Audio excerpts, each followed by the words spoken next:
February 7th, 2022 post-show highlights. Thank you guys so much. We have a lot to get right down to, so I'm going to give a second for everybody to head on over from YouTube over here to join me, and we will get started. We have some really cool stuff tonight as the WWE is live from WWE in the Ball Arena in Colorado in Denver. I absolutely love Denver. That was one of the first vacations I ever took as a kid. They are clearly gearing up for their next pay-per-view later this month, the WWE Elimination Chamber. Super fun pay-per-view. Thank you guys so much. Welcome. Hello, everybody. Come on in. Yay. Hi. Oh, thank you guys. Thank you. Oh, you guys are so funny. Oh, you guys are awesome. Thank you guys so much. All kinds of compliments. Super fun. Everybody's excited. So like I was saying, we have the build up for the WWE Elimination Chamber. Welcome, everybody. We are getting ready. We are currently on Sci-Fi, which is very interesting.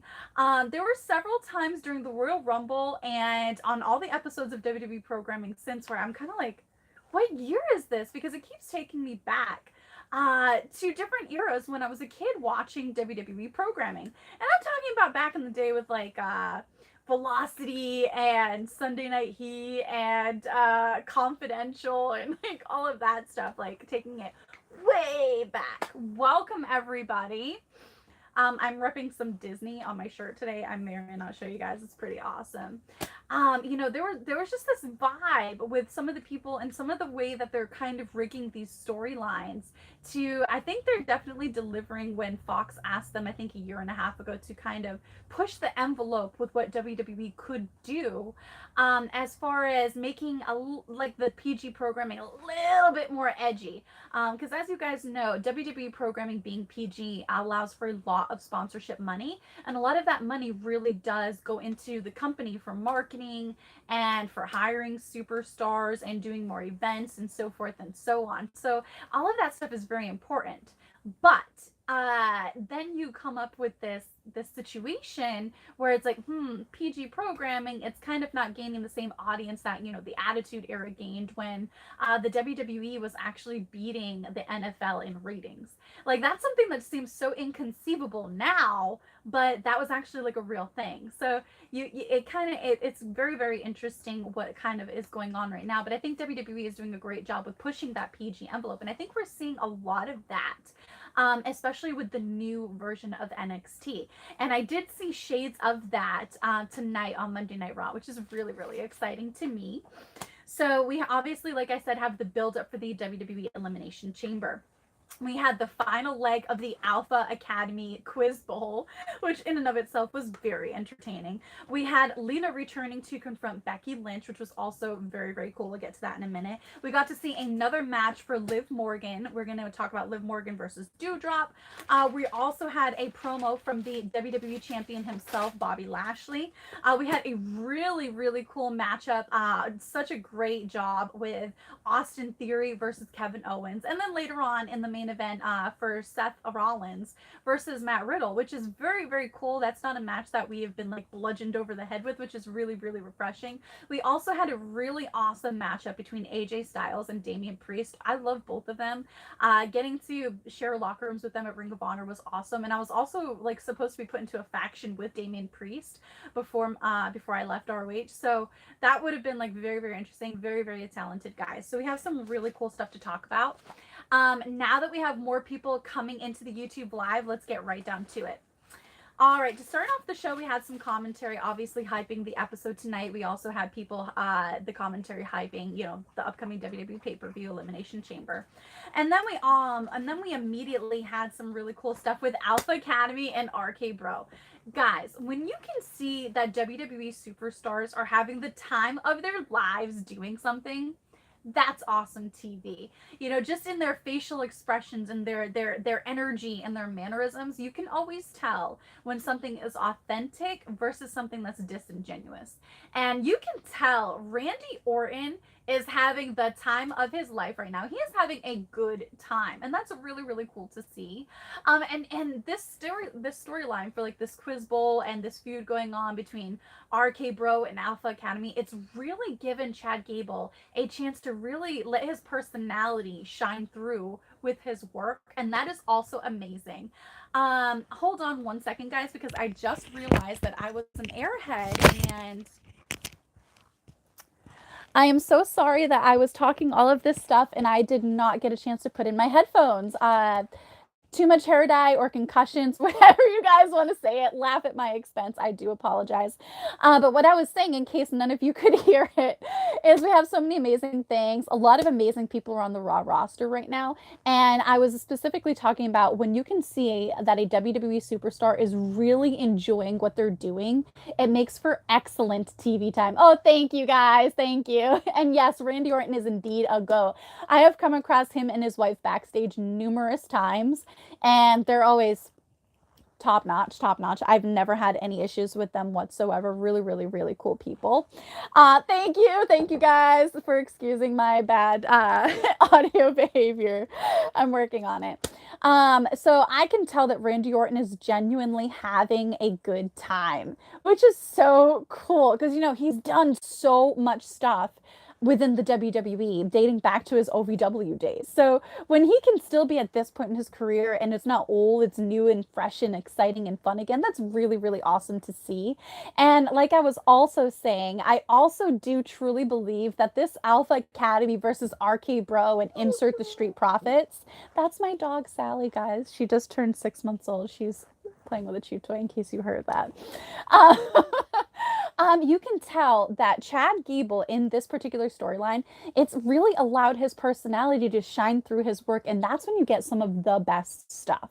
It really does make a difference when a superstar can actually believe in the character they're being given to play. It makes a huge difference because you can tell when something is authentic, like I said, versus being disingenuous. You can just tell if someone's trying too hard or it's just not connecting with the crowd. William Regal teaches this very great lesson at WWE about learning how to connect with the audience subconsciously so that if you are the superstar that is on the TV and some random casual person is just flipping through the channels and sees you, him and Al Snow teach a great way on how to be so captivating and authentic and interesting that somebody that doesn't even necessarily like wrestling will stop on that channel and want to watch you because they connect with you, even if they don't understand why or what for and the how, which is really, really awesome. Yes, thank you. She's amazing. So that is something that I really do see in this matchup. And I think now that it's finally the last leg, because it was starting to get like it's a little silly, but it was also a great way to start off Raw and to break up some of the action that you're going to have later in the episode. But you can just tell these guys are having a great time. They have great chemistry with their partners, and it's overall a really good spot on the roster. You had things like US presidents, biology, Greek mythology, cartoons, geography, pop culture, and more. It was really, really cool to see John Adams' names come up because I visited his house in school. Greek mythology is awesome because I took Latin. I honestly failed the geography one.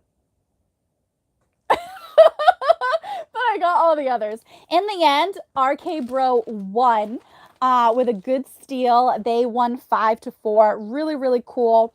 They now became the new number one contenders to the Raw tag team titles for the men's division. Really, really awesome. Good for them. They're having a great time. It's really, really cool. I think they connect with the audience and they're selling a lot of merchandise, which is good for them and good for WWE. So that's really, really cool. This turned into a huge scuffle between Alpha Academy and Street Profits, which then turned into a full-fledged matchup. Alpha Academy won with a victory roll pin for the win. And I will say, guys, one thing I really did enjoy about this episode of Raw was the fact that we had a lot of clean finishes.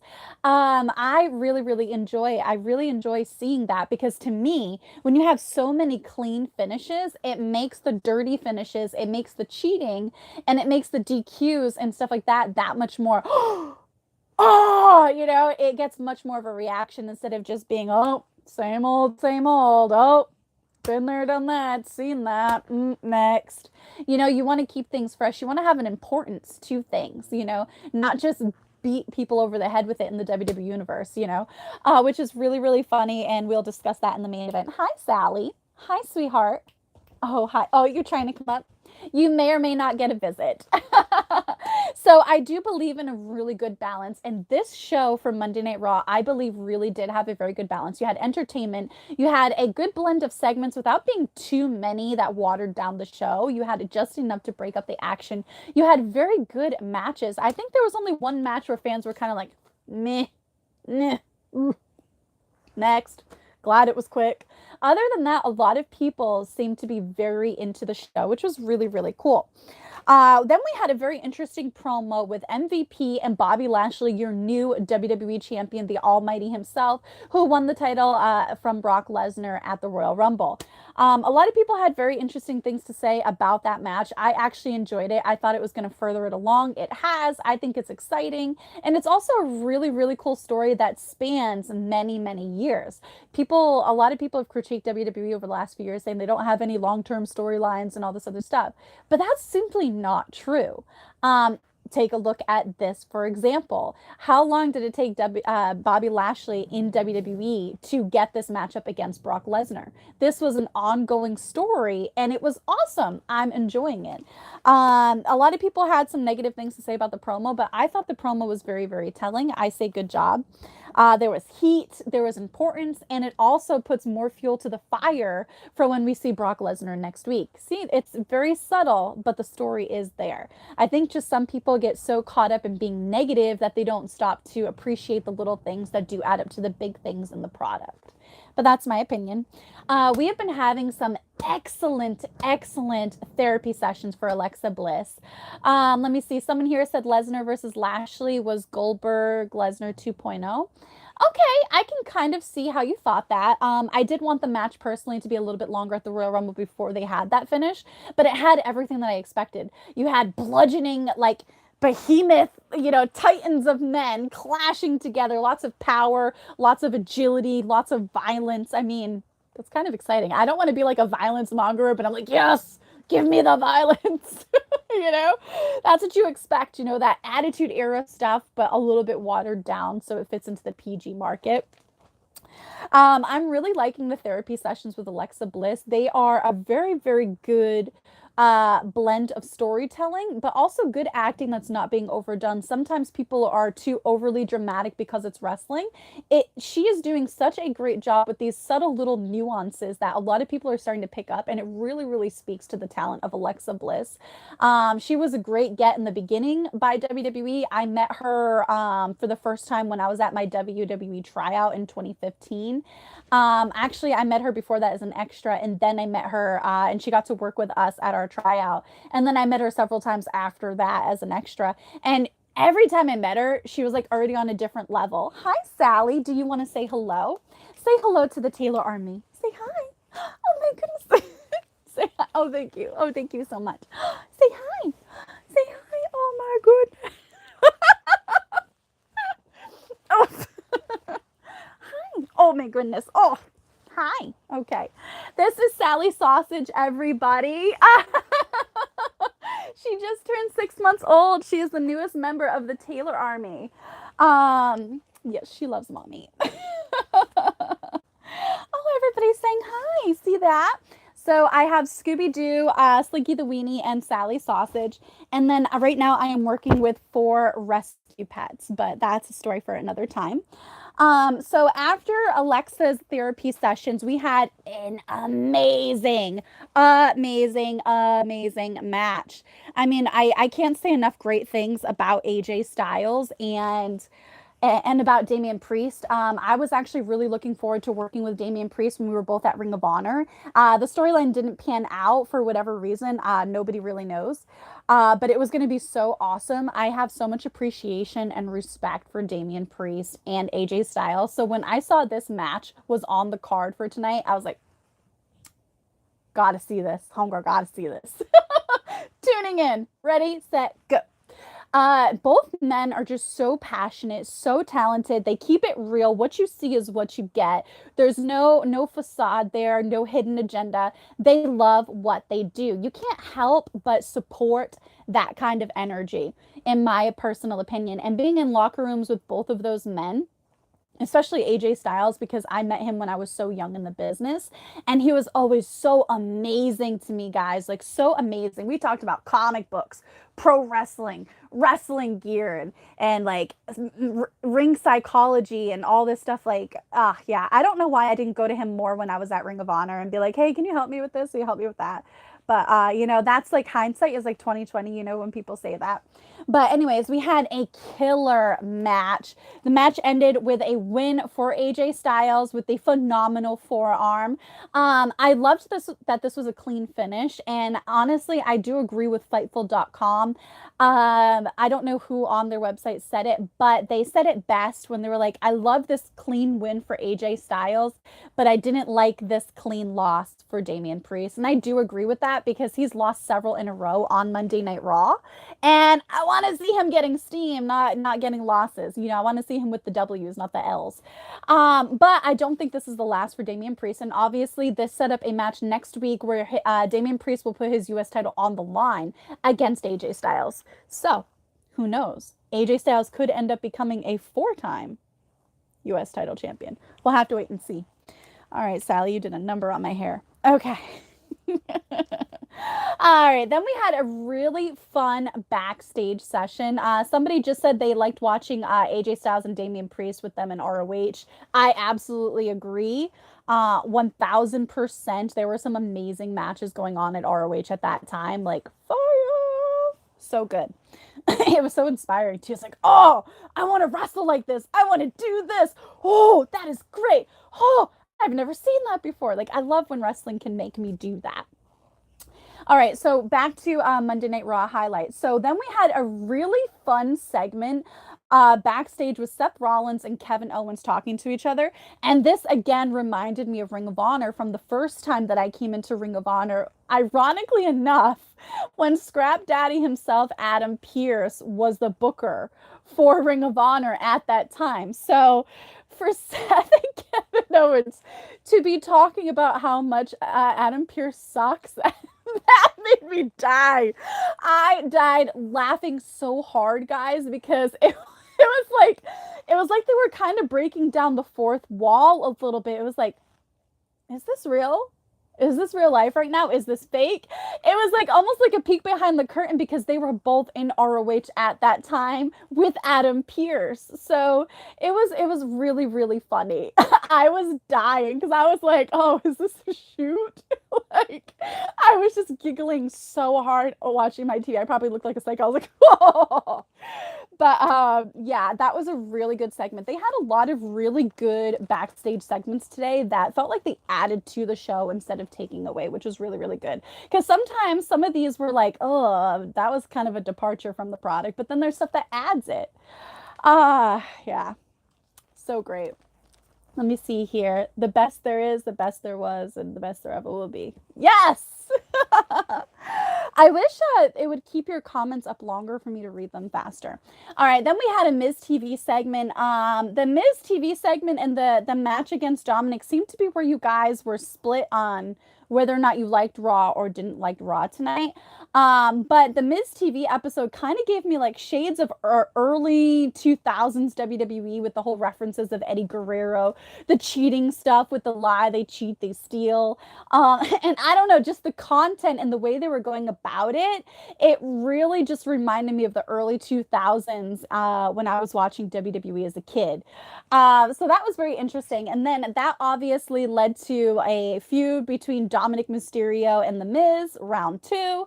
The match was relatively quick thanks to a commercial break. We got a schoolboy pin for the win from Dominic. Dominic gets the W over The Miz. It seemed like they were complaining and like fighting over a video game cover. Then thankfully we had Bianca Belair versus Nikki Almost Superhero. I honestly thought this was some of the best selling from Bianca Belair. It's really in the little things that make something great. I've said that before already, and I'm going to say it again. Of course, I'm going to read your comments, guys. Absolutely. I think Bianca Belair, there's nowhere for her to go but up. I'm very impressed by her. I think her losing the title was a great decision because it's going to force fans to turn her into one of the ultimate underdogs, and that's going to be an awesome comeback story, which she's already on. And I think she's doing a great job at cultivating that and building that. And she's built, not only is she building that, but I think she's also building a trust equity with the WWE universe. We keep seeing her excel, and get better and better and better. So pretty soon we're going to be expecting greatness from Bianca Belair, and that's what you want in the ultimate comeback story. And I think her losing the title the way she did, it will have meaning towards the end of the story, which is something I think is even better because to me, the rise to the top is always a much better story than being at the top and trying to stay at the top. There's just people want to believe in the underdog story because people want to believe in themselves and see themselves in that and overcome and kind of have a subconscious connection to it as well. If they did that, then I can achieve whatever I'm going through and get through it to achieve what I want. You want that sort of feel. You want all of those feels in a storyline, and that's Bianca Belair. In the end, Bianca Belair got the big W and with the kiss of death. Boom.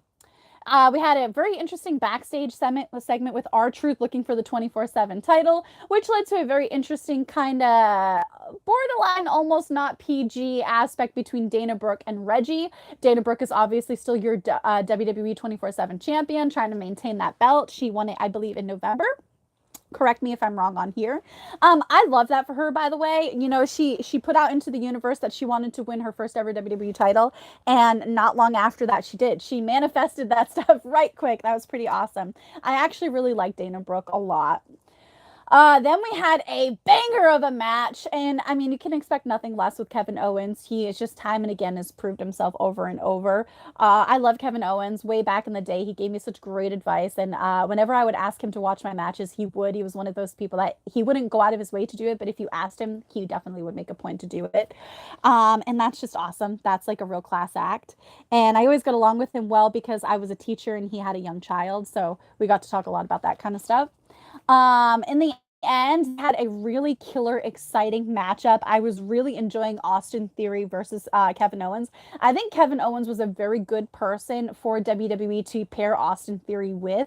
It's really building up Austin Theory to the audience. Like, you kind of love to hate him.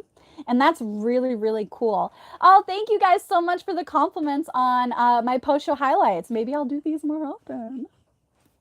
All right, we had a stunner for the win. Kevin Owens on top. And by the way, some of those moves, man, were just so awesome. We had a promo with RK Bro backstage. You had Randy Orton really giving some truth bombs to Matt Riddle. And it was really, really cool because it was kind of like a mentor aspect to it from somebody who's been there. He's done that. You know, focus on this. Then you can focus on this, but you got to start here before you get there. It was some real sage advice, and that was like really, really cool. It added more realism to the show, which is really, really cool, especially when pro wrestling, you want to suspend people's belief. Oh, thank you guys. I love talking about wrestling too. Yay. And I will stay on this for like an extra minute or two after I'm done just to see more of your comments. So let me know. Overall, I thought it was very solid advice, very solid backstage segment.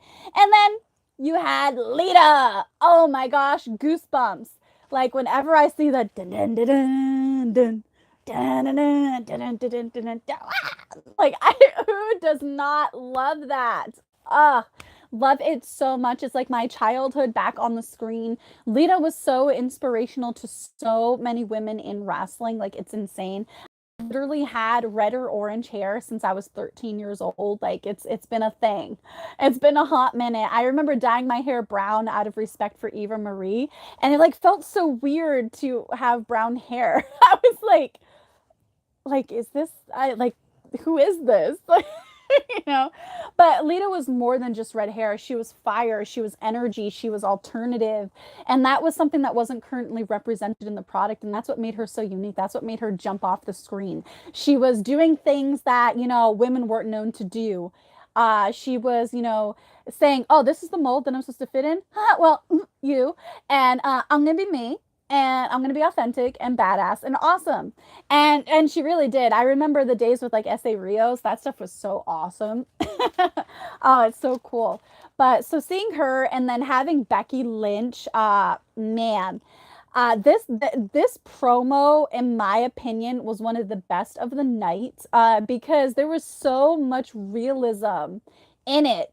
You had everything you want out of a promo. You have positive energy, you have negative energy, you have paying homage, and then you have like, this ruthless, like, I respect you, but at the end of the day, your day is done. Like, it's my time now. You had your chance. You left. You walked away. I'm still here. This is mine now. Go back home. You had all of this energy. You had respect.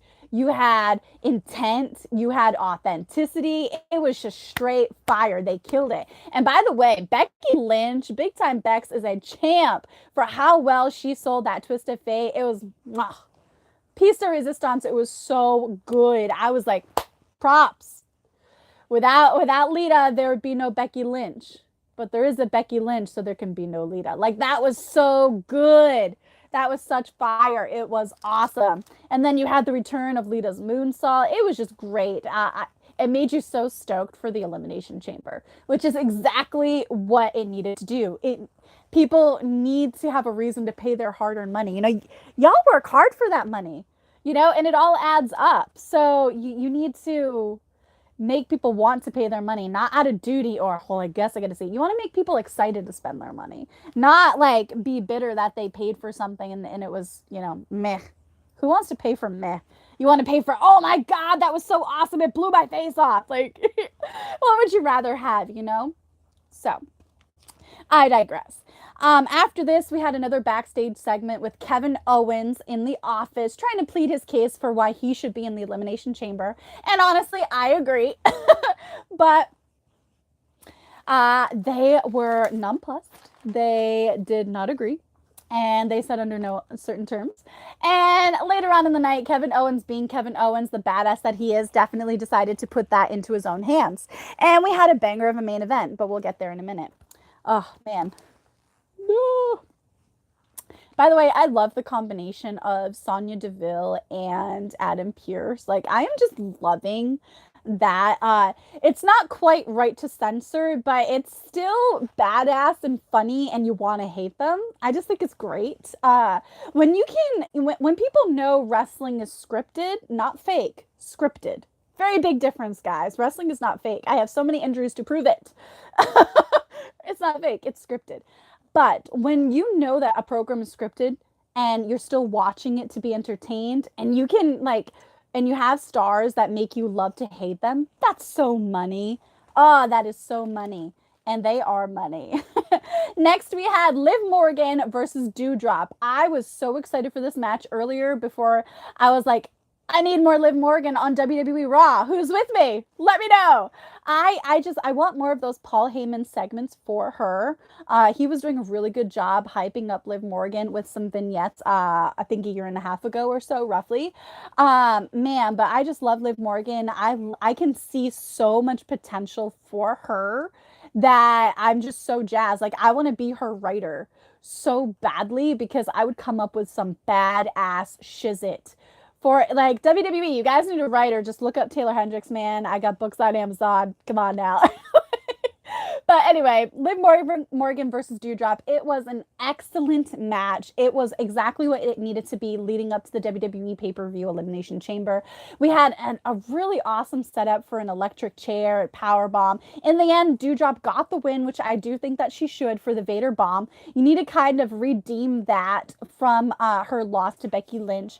And I think that it still continues Liv Morgan as the underdog, because think about it.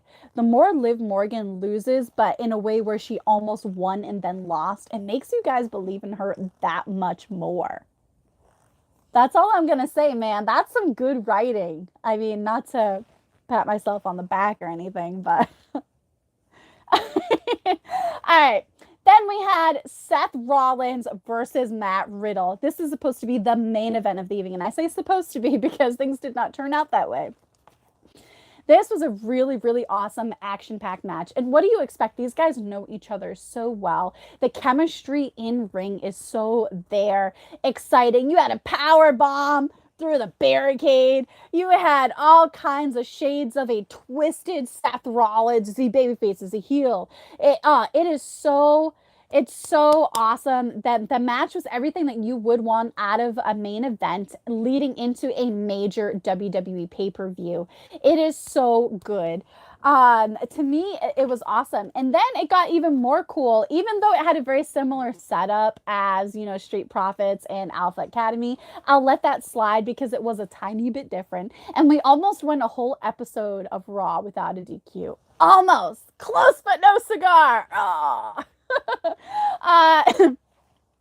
uh, Matt Riddle won with a DQ courtesy of Kevin Owens. He continued the beatdown. He was stomping a mud hole through Matt Riddle. Out comes the Viper himself, Randy Orton, to avenge his tag partner. RK Bro reunites, gets their shizit together. Insert Seth Rollins. He's now pissed off. Just wait here a minute. And then all of a sudden, you have a 2-on-2 bout. You got RK Bro versus Seth Rollins and Kevin Owens. It was really, really awesome. And then, lo and behold, Kevin Owens and Seth Rollins get the 1-2-3 over RK Bro to end the episode of Monday Night Raw. And of course, an extra RKO out of nowhere doesn't hurt either. Who else does not love that GIF? Just Randy Orton RKOing just random stuff out of nowhere. Oh, the internet is such an amazing place when it's used nicely. I think we all need like a sense of humor dose every once in a while, right? Overall, this is a really fun, action-packed episode. Yes, RKO out of nowhere, Santana Fuller. Yes, love that. I don't know why. I think The Miz is actually good on the mic. So, in my opinion, I just saw somebody commenting on that. And yes, the WWE would be incredibly awesome if they used me as a writer. I have been working very hard to, build my own repertoire, so to speak, and my own resume. But that's neither here nor there. I'm not here to put myself over. I'm here to talk wrestling. I love wrestling so much, guys. Like, it's just crazy. To me, this is a really fun, action-packed episode. You had some really cool segments, and you had some really good matches to hype up WWE Elimination Chamber. I would say, in my opinion, that people are more excited for the pay-per-view now than what they were a week ago. And that's the goal. Every week, when you get closer and closer to February 19th and 20th for WWE Elimination Chamber, you want to be more and more and more excited. That's money. That's how you make money. And you need money to be in business. And you need a business to have jobs. And you need jobs in order for people to be able to get those jobs and achieve their wildest childhood dreams. Isn't that what life is for, right? This is what dreams are made of right here. So that is my WWE post-show review. Thank you guys so much. I would love to get any opinions you guys had on the episode. If you want to comment right now, and I'll give you guys kind of my spin on it. Overall, some of my takeaways were I loved all the clean finishes.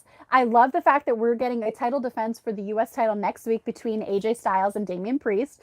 I'm honestly torn on who I want to win. I kind of want Damian Priest to stay longer as the champion, but I do want AJ Styles to get even more steam because I do want to see him versus Edge leading towards WrestleMania. That would be my personal opinion. I am excited about Brock coming to Raw next week, and I do want to see more of Liv Morgan, and I want to see more from Bianca Belair, and I want to see more heat for The Miz because he's so great at getting people to hate him. That's money.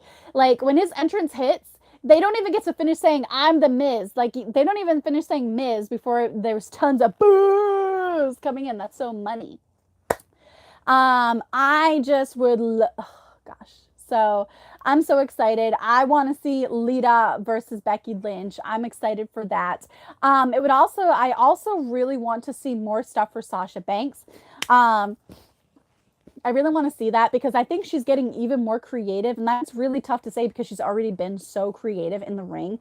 She's constantly outdoing herself. I want to see that. I want to see the return of Asuka and Bayley. I miss them both on WWE programming, and I really want to see more twists and turns for Alexa Bliss. So Tyson, you are right. I definitely agree with you. Keep those comments coming, guys, for another minute or so, and I will try to chime in as much as possible as soon as they show back up on my screen. Another thing, I do want to see something else done for Kevin Owens.